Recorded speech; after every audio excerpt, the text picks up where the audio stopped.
Lara Barbir, clinical psychologist. What inspired you to get into the mental health field? That's a great question. I and interestingly, I thought when I went to college that I was going to be majoring in music, but then I took my first psychology class and just kind of instantly fell in love and intuitively started taking other classes and working in a research lab with a professor I really clicked with, and then joined a young women leaders program that was spearheaded by a clinical psychologist, and it just felt like the right fit. And in my impulsive 19-year-old brain was like, yeah, I'm going to be a clinical psychologist, not really knowing how many hoops that was going to require me to jump through. I think also part of, I think, the reason why a lot of reasons why psychology fascinates me, but I grew up as with most of us, in a household with a lot of family dysfunction. And I think I was also finding ways to better understand family members as well as myself. And so I think we all have this natural, innate gravitation toward healing and wanting to grow, while at the same time we also have in our wiring defense mechanisms that want to block pain and growth. So yeah, it's a little bit of both, but long story short, thought I went from music, playing piano from the age of 8 and being involved in a lot of singing as well, to the psychology route instead. And there's a big family background of dysfunction and my own experience of depression from the teenage years. Yeah, can you tell me a little bit about that journey? Absolutely. Where do I begin with that? I think it's multifactorial for sure. As a hormonal teenager and female, I think a lot was going on hormonally, but a lot was also going on situationally. My stepdad at the time had kind of violated my privacy. There was some sexual inappropriateness and then a complete abandonment several months later of the whole family. I had repressed that memory until I was in the middle of EMDR therapy just 2 or 3 years ago now. That came up, as well as another memory with him when I was around 6 or 7 years old, which was not too many months before I had my first flare-up of juvenile rheumatoid arthritis, which is quite rare and associated with post-traumatic stress disorder, along with other autoimmune disorders, can be highly associated with trauma and PTSD. So I was pretty numb. I would describe my depression in my teenage years as just kind of being numb and detached and not really caring much for anything.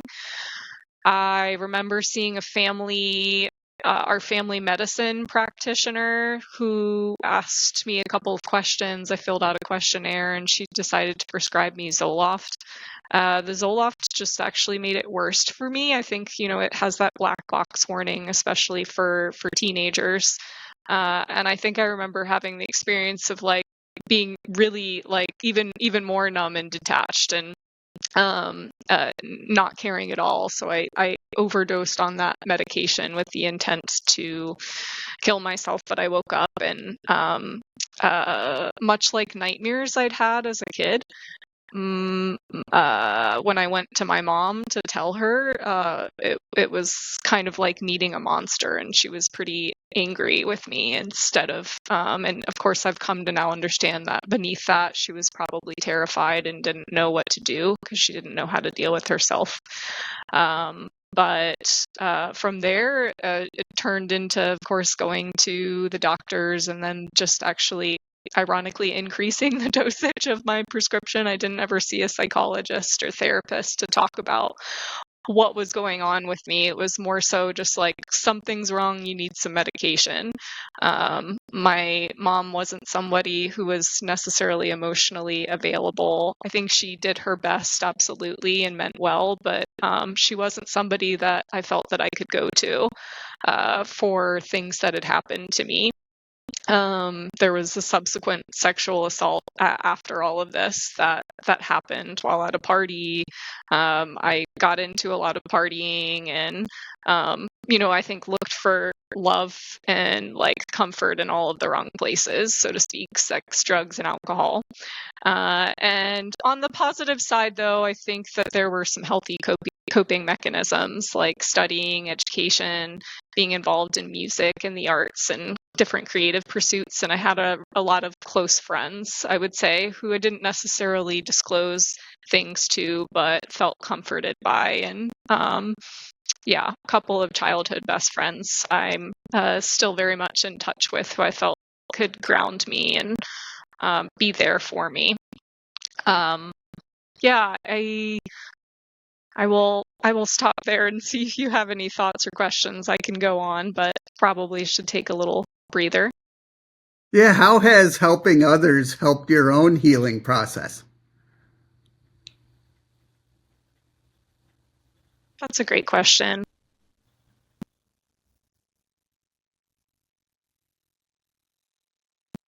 Well, I think we are taught growing up to have compassion for other people, to treat others the way we'd like to be treated. And so it's a lot easier for us to be warm and compassionate toward other people than it is for ourselves.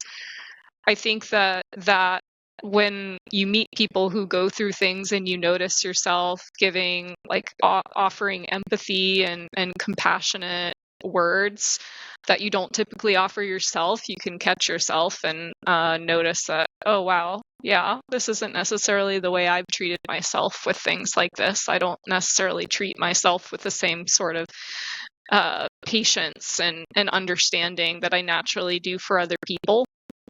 So I think it gives you that experience, and I think it's one of the most rewarding things that you can really do. I mean, I get so much meaning from and purpose from being able to help others and to be perhaps that emotionally available person and being that I didn't necessarily get to have when, especially during the most vulnerable times when I really needed it.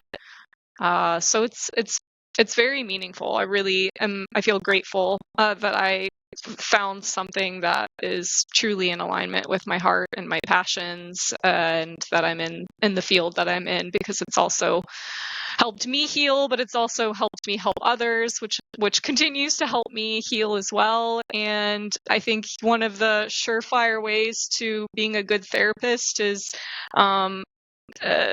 being able to meet people through all walks of life who have been through all sorts of things that will naturally trigger your own stuff, and then using that triggering as an opportunity to go inward and bring things to the surface, and of course use your own support system and access your own resources as needed to be able to know and understand yourself better and come to a greater sense of self-understanding, which will allow you to more naturally understand and help others access their inner wisdom as well.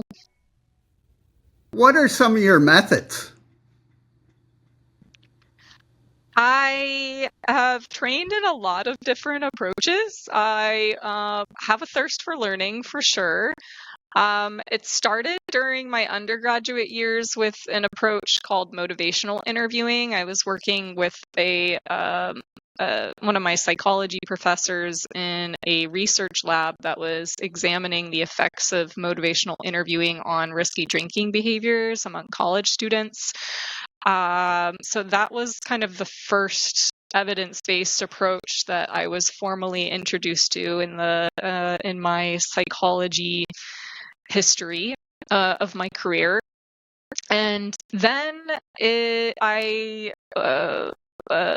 was excited to train in cognitive behavioral therapy during my master's program. I went to a formal workshop at the Beck Institute, and Beck is the name of the psychiatrist who developed cognitive therapy.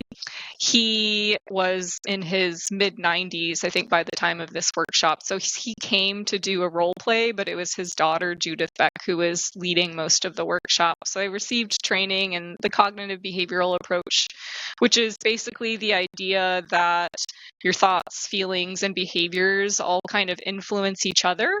And by targeting unhelpful behaviors and or unhelpful thinking patterns, that can help kind of subsequently change negative mood states and help improve things like depression. Cognitive behavioral therapy was that. There are different presenting issues for which you can use cognitive behavioral therapy. So I initially trained in cognitive behavioral therapy for depression and suicidality. And subsequently, I started being introduced to the world of positive psychology. And then I trained in cognitive behavioral therapy for insomnia, later in grad school for chronic pain as well. And with positive psychology, that was in my master's program, and I was really interested in a lot of positive psychology concepts. So my dissertation actually looked a little bit more at components of positive psychology, looking at post-traumatic growth in veterans, combat veterans specifically, and understanding mindfulness-based approaches and psychological flexibility and how those influence post-traumatic growth. I can keep going here with the different approaches. I actually saw when I was doing my research, you talk about sleep. So how important is how does sleep affect someone's mental health? Excellent question. They kind of have a bidirectional relationship where they both influence each other. So if you're not getting a good night's sleep on a consistent basis, that of course puts you in a very cranky mood and definitely can affect your energy and put you at risk for depression. At the same time, though, if you struggle with things like depression or anxiety or post-traumatic stress disorder or things even like bipolar disorder, those can impact your sleep as well. So they play into each other. And of course, and then you add substance use into the mix, and that can for sure affect your sleep quality, how you sleep, whether you feel like you need sleep, so on and so forth. I tend to meet people where they are in terms of what they're most concerned about if they're coming in the door to see me. If they just want to focus on sleep and they're struggling with insomnia, of course, I'll rule out other sleep disorders like sleep apnea, which is commonly associated with things like depression and PTSD. I'll make sure to rule that out and get that properly treated if that's affecting their sleep. But otherwise, if their insomnia is just the thing that they want to focus on, cognitive behavioral therapy for insomnia is actually the most effective approach to treat insomnia versus taking medications because it's addressing the underlying root cause. So that's just kind of a broad answer to your question of the role of the impact of sleep on mental health for sure. But then you look at other aspects of sleep as well, like of course what might be disrupting your sleep. Is it related to nightmares? Are the nightmares related to any sort of unresolved trauma that your brain is trying to process but is only doing it at night because maybe you're really busy, either consciously or unconsciously avoiding thinking about processing the trauma during your waking hours? Yeah, for me, I live with bipolar disorder too, and I always hear stuff like I need more sleep or something like that. Is that the case? Some people think that they might need more sleep. People, with my understanding with bipolar disorder, is that when somebody's in the midst of what's called a manic episode, there's a lack of a need for sleep. There's a tendency to report just high euphoric feelings and not needing sleep at all, which is, of course, can become concerning. Some people who are more on, instead of the manic side, or in a depressed episode, will maybe spend too much time sleeping, or maybe they're not actually sleeping, but they're spending too much time maybe in bed or withdrawing and isolating, which withdrawing and isolating isn't necessarily wrong. Sometimes I think we need isolation, and if that time is spent in solitude and reflection, and maybe keeping away from unhealthy relationships or coping mechanisms or what have you. But yeah, one of the things I think, if you're dealing more with the manic side, you probably need more sleep. If you're dealing with the depressed side, you probably need less sleep, or at least less time spent in bed. Yeah. When you work with your clients, do you see their confidence level rise as they go through the process? Yes and no. I don't think the process is linear. It's not meant to be linear. I think there is an initial overall, I think, yes. I think as people start taking on challenges, though, life starts to send you bigger challenges. So, and when you take on bigger challenges, of course, it tests your confidence. And if you're doing things that are unfamiliar to you, it's normal to feel anxious and less confident, and then when you start getting your feet wet and learning and challenging yourself to keep persisting in meaningful goals despite the anxiety it brings to you, that will help over time increase your feelings of self-efficacy, of I can do this, and naturally work through your confidence. With regard to the approaches that I use, most recently I didn't talk about, I integrate EMDR therapy, which stands for eye movement desensitization reprocessing therapy. It's a type of trauma-focused therapy, but one of its biggest goals is to increase a client's self-efficacy and feelings of confidence and mastery in their world. And I think a lot of people in that process who I work with, and when I worked through it as a recipient of EMDR myself, working through my own trauma from childhood and my main adult relationship that I had for 10 years, that kind of mirrored relationship with mom and a little bit of dad as well. That can help. I think it triggers a lot of painful emotions that have been repressed or buried, or a lot of repressed experiences associated with a lot of pain and difficult emotions. And that triggering gives opportunities to practice being present with and compassionate towards yourself as you work through those difficult experiences. Very hard in and of itself, but the more that you do it, and the more that you can actually sit with your experience without trying to escape it or control it or manipulate it, that's where you experience post-traumatic growth. That was kind of one of the variables that gives you a sense of personal strength, when you can be able to observe your pain without reacting to it.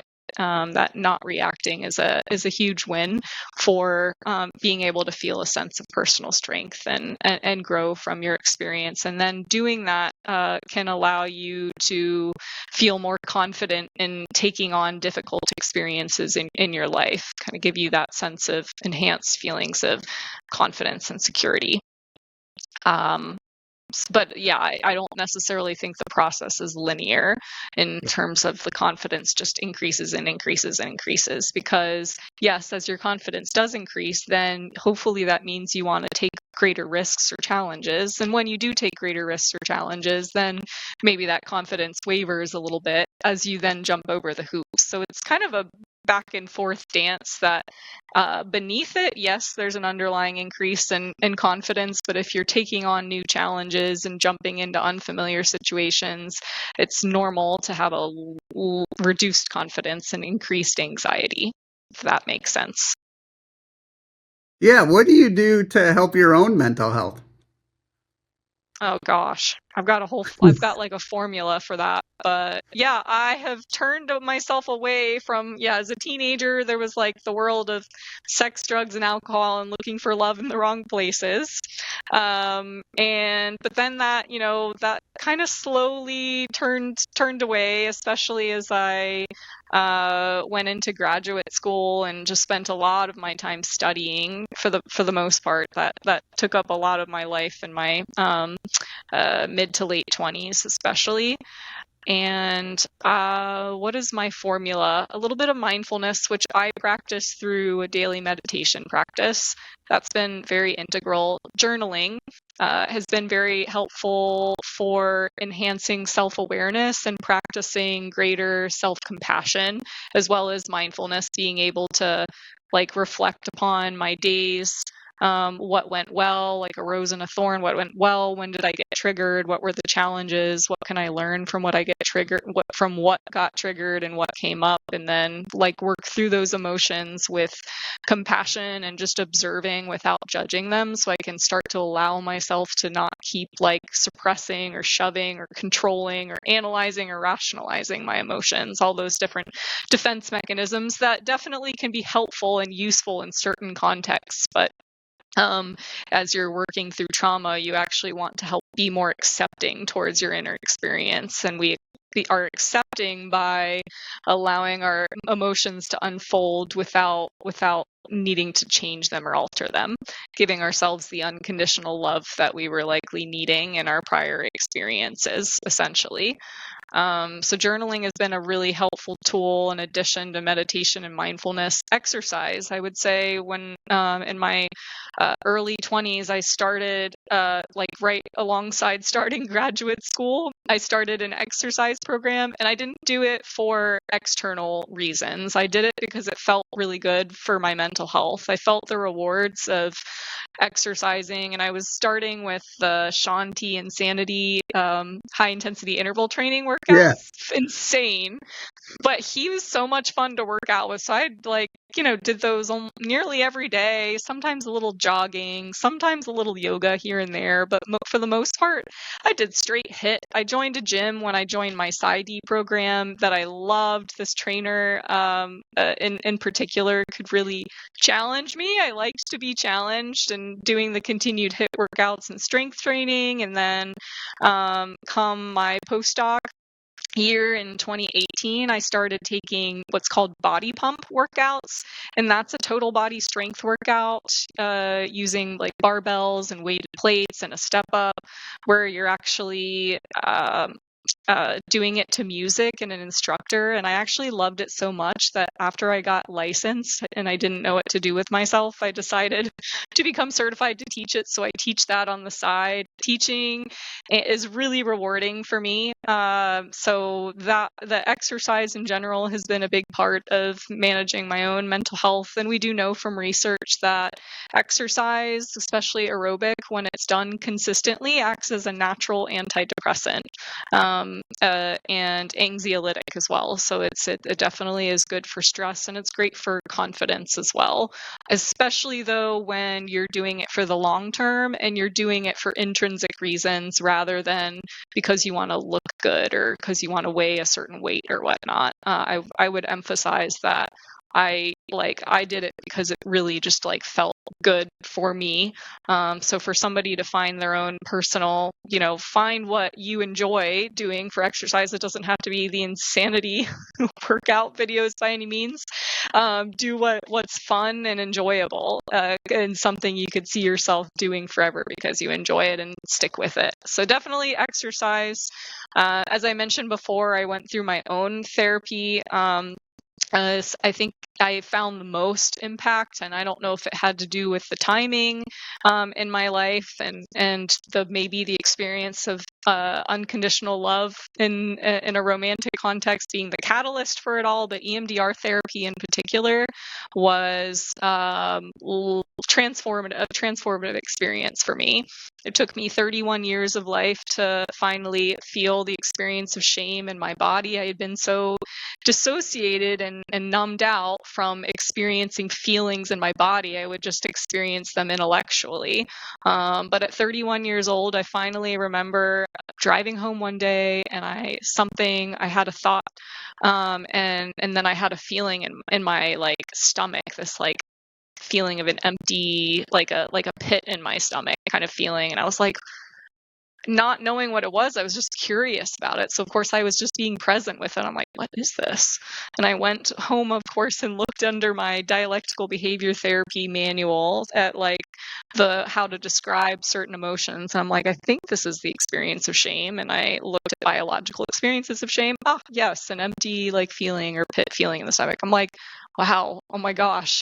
Took me 31 years to finally like identify that and feel that. I just like shoved it and had this, of course, this defense mechanism that I developed in an adaptive context, because there wasn't any like safe place for me to unpack and talk about things that had happened to me. So I had to like shove it away. And here I was finally learning to just bring it up, not allow it to continue to be repressed and suppressed, and to just experience.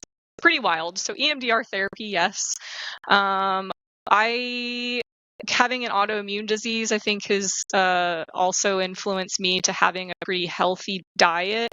We do know from research too, though, that like a solid diet definitely plays a role in your mood. Like in your gut health, of course, affects your mood because we produce more serotonin, the happy chemicals, in our gut than we do in our brain. So the foods we consume do actually affect us. So I try to keep a relatively healthy diet that's pretty protein packed, since I do a lot of those strength workouts, I would say, but I'll try to eat as many like vegetables and non-processed foods as possible. But I do indulge. I do love myself like crumble, cookies, and ice cream. So I definitely don't deprive myself of the things I love. What else is in my formula? My friends, and kind of shaping my life, like, because you can really consider life therapy, right? It's not just like going to therapy sessions is therapy. It's like your life is therapy, and you're creating it every single day. So how are you doing it in a way that feels nourishing for your mind, body, and spirit, whatever that means for you? So cutting out relationships that weren't serving my highest purpose, and mastering the like confidence to and challenging myself to kind of not fall into modes of people pleasing and feeling like I needed to do things for a sense of belonging, and starting to realize I belong where I feel at home, and I deserve to love myself and respect myself. And the way I do that is by surrounding myself with people who really add meaning and value to my life. So I think nurturing healthy relationships, distancing myself from ones that I felt were unhealthy or weren't serving my higher purpose, that definitely played a big role. In addition to hobbies and interests, nature definitely, as you see the like nature surrounding my background, nature has been incredibly helpful for me. I mean, I live in Southern California, so I have to take advantage of the literal abundant living I experience. So I love hiking, being outdoors.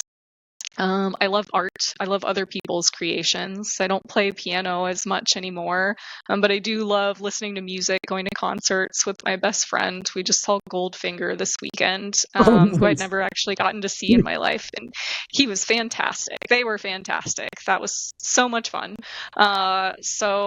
And then meaningful work for me. This is really meaningful. It's been my first year of writing a book that just kind of fell into my lap last year. I was invited to publish a book because I did an interview with somebody to talk about sleep and trauma, and had no idea that was going to lead to a book invitation, but it did. So that keeps me busy, and I love the world of teaching and training, not just as a body pump instructor, but I'm hopefully working to develop a workshop there, and still working through. So my mom ended up passing away about 8 years ago because of cancer, which was a type of cancer in her throat, which isn't genetic. It was caused by problems she had from her, and what I understand is her unresolved trauma now. So that kind of led to some problems in my family that are still happening between my siblings, but I have good relations with them independently, and that's what matters most. So, which is why I'm going to visit my brother in your neck of the wood in a couple of weeks for my niece's 8th birthday.